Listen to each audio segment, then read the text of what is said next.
Flagler, I think, a little bit more skilled than those two teams, and they played a lot of zone, which I think allowed us to, kind of move the ball a little bit without that kind of defensive pressure, that defensive.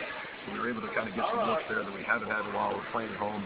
We shot free throws well, and getting off to a good start was so important today. And we were able to do that. We were able to get our defense kind of led us to some stuff offensively in transition. And we got a big one coming Monday night. Looks like our side, the bottom side of our league, went over and crossed over a couple of wins today. So a good win for us to kind of keep pace with Montevallo in the loss column, and just good to get another win. It's been a while. We've equaled last year's win total already with 13, and I'm really proud of the effort.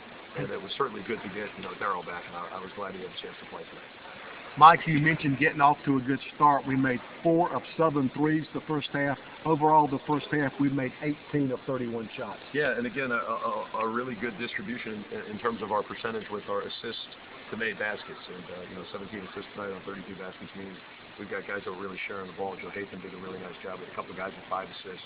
We had a lot of guys with multiple assists out there, so I was really happy with the way that we tried to play and make the extra pass and be unselfish. And it was really a good team win against a good Flagler team. They're going to beat some people that are 8-7. They've already got 2 Peach Belt wins under their belt, and a place that we got kicked pretty good last year.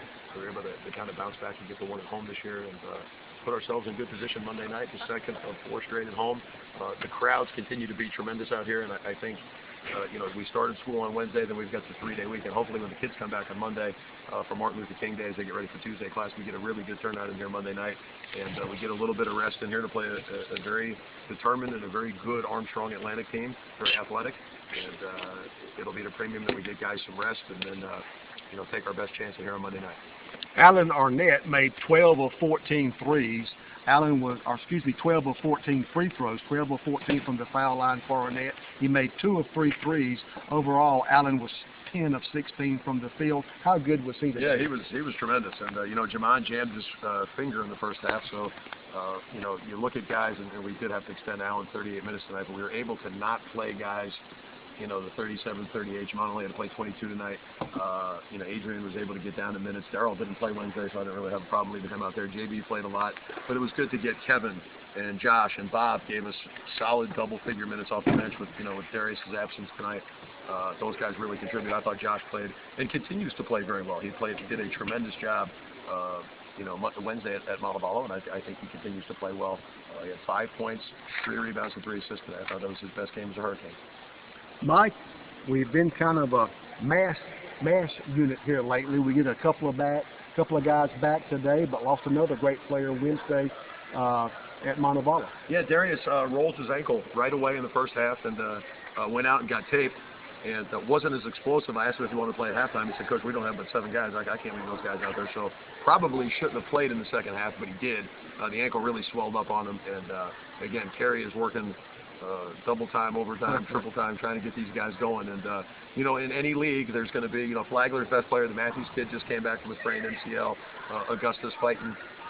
Harold Dobie broke his foot. So you see in any league, there's guys that are dropping. That's just part of managing the crisis. And, we did that today. And I was happy that we got valuable contributions off the bench from guys that we really need to help us with. Mike, even before the season started, there was much consternation, much apprehension among basketball coaches because the word got out that officials were going to call the game differently this year. They were going to try to take some of the physical play out of it and make basketball more of an athletic finesse game. Has that been the case this year? Well, I think, and again, I don't watch it to evaluate officials, but you look at Flagler shoots 1 free throw in the first half and 20 in the second, and I don't know that we guarded any different. But, yep.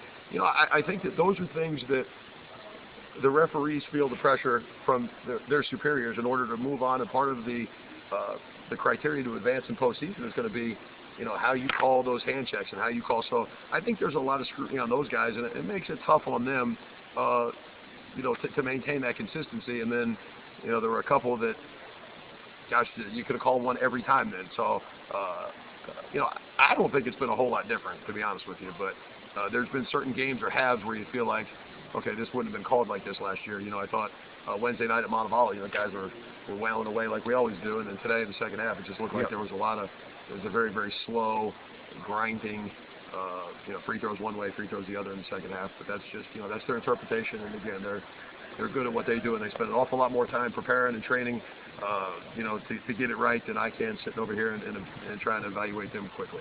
Mike, you mentioned earlier this is the first of 4 straight home games. It's important to hold serve at home, isn't it?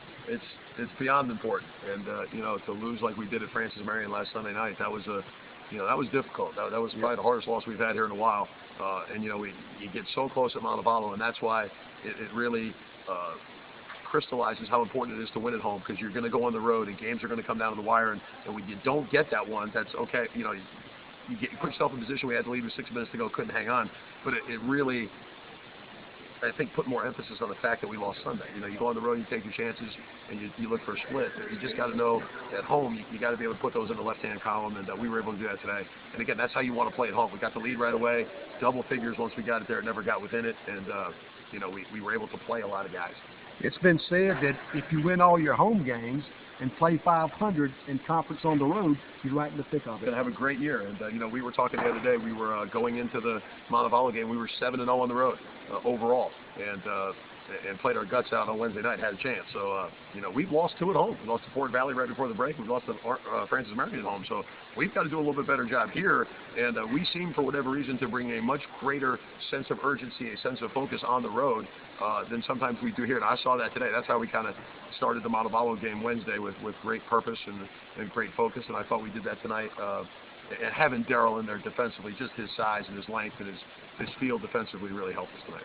Our great SID, Keith Mickling, points out to me that this afternoon, Arnett's 34 points, the first time since February of 2012 when Evan Mobley had 33 against North Georgia that we've had a player score over 30. Yeah, and Evan was a good one. He was over 1,000 points. I think he's about a 1,300 point scorer here. And, Ricky, the way we've tried to do it the last few years, certainly more by committee, close to 6 guys averaging double figures.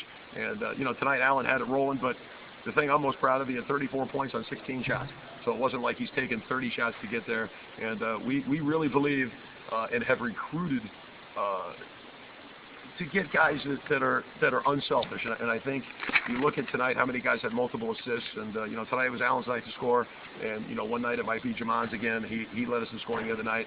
And, it's nice to watch guys that can score, but yet give of themselves for the greater part of the kind of the community involvement of having 5 or 6 guys in double figures, which is what we normally like to do. And I'm happy that he scored that many, but that's certainly not something that he goes out and hunts shots to get to those points. Mike, Monday night when we host Armstrong Atlantic, it will be our 5th game in 9 days. Yeah, it's tough. You're trying to balance that fine line. How hard do you practice? Right. How much do you spend more the mental type practice? Yesterday we went hard for about an hour and 15 minutes, and I thought guys were really engaged. And then I'm glad it's an afternoon game and a night game on Monday night. Even those extra 8 or 10 hours, to give guys a little bit of rest will help, and then it's going to help Kevin and hopefully get Derek. Derek went in there today. It was no factor with his ankle, so we tried to hold him out again, and appreciate him trying, but he was without his explosion, his quickness, he's not going to be much help. And we got him out, and hopefully both him and Kevin will be closer on Monday. Daryl will be healthier. There's no way Darius plays, so you're looking at this as the group, and we've got to get him as healthy as we can here in the next 48 hours and find a way to get to 14-3. Thanks, Mike. Thanks, Ricky.